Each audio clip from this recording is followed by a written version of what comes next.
loss of key diplomat revives concerns about Trump's North Korea strategy. Washington. CNN. The sudden retirement of a top U.S. State Department diplomat dedicated to North Korea policy is raising concerns that the Trump administration lacks the experienced personnel needed to peacefully rein in Pyongyang's nuclear program. Joseph Yun, who is in his early 60s, told CNN on Tuesday that it was completely my decision to retire at this time and that Secretary of State Rex Tillerson accepted his resignation with regret.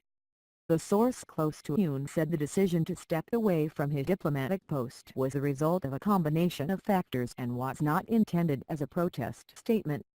Several sources familiar with Yun's decision told CNN he had planned to serve for only a year when the Trump administration took office and had already indicated the desire to retire for various personal and professional reasons.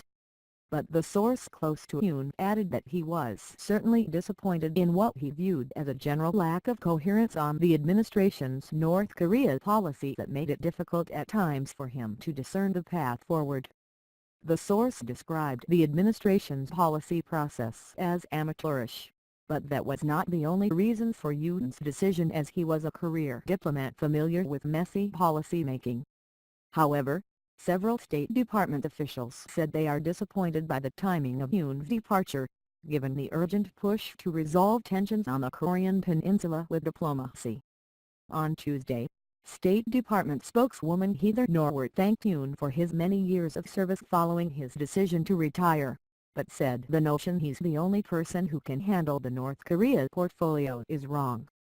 The State Department has 75,000 people that work for us around the world, she said, and people like Acting Assistant Secretary Susan Thornton and Charge d'Affaires Mark Napper are among those who can't pick up the slack. The administration's policy on North Korea, she noted, hasn't changed. The White House also declined to provide an estimate for when President Donald Trump might name an ambassador to South Korea, only fueling uncertainty surrounding the administration's approach. "I don't have a timeline and I don't have any personnel announcements on that position specifically," Press Secretary Sarah Sanders said. The U.S. has been without a permanent ambassador to Seoul since Trump assumed office, with the position filled by the Charge d'Affaires. The vacancy of the key ambassadorship in Seoul, coupled with the loss of a veteran envoy in Yun, has revived concerns that the U.S. lacks diplomatic experience while dealing with one of its most difficult foreign policy challenges. Today's announcement that Ambassador Jo Yoon, our top North Korea diplomat, is resigning is yet another setback in the Trump administration's chaotic and uneven approach to diplomacy in the Korean Peninsula and to the overall institutional integrity of the State Department, said Democratic Senator Bob Menendez of New Jersey, the ranking member of the Senate Foreign Relations Committee. President Trump has made clear his fundamental misunderstanding of the role of diplomacy, and his disdain for the men and women of the State Department who have dedicated their lives to pursuing the foreign policy interests of the United States, he said in a statement. Yoon's retirement is also raising concerns about deepening divisions within different parts of the administration over how best to proceed on the issue, despite hopes for diplomatic progress following the Olympics in South Korea.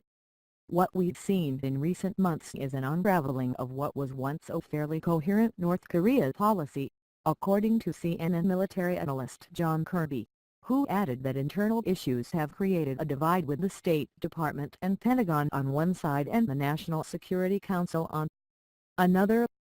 Some experts believe National Security Advisor H.R. McMaster has been running the National Security Council as its own competitive agency rather than serving in its traditional convening capacity, and that has caused a rift with other branches of the administration and a disconnect in the overall strategy, Kirby said. While Tillerson and Defense Secretary James Mattis have consistently said the U.S. should exhaust all diplomatic options before considering the use of military force, the loss of key diplomatic voices like that of Yoon could precipitate a more hawkish consensus within the White House, Kirby added.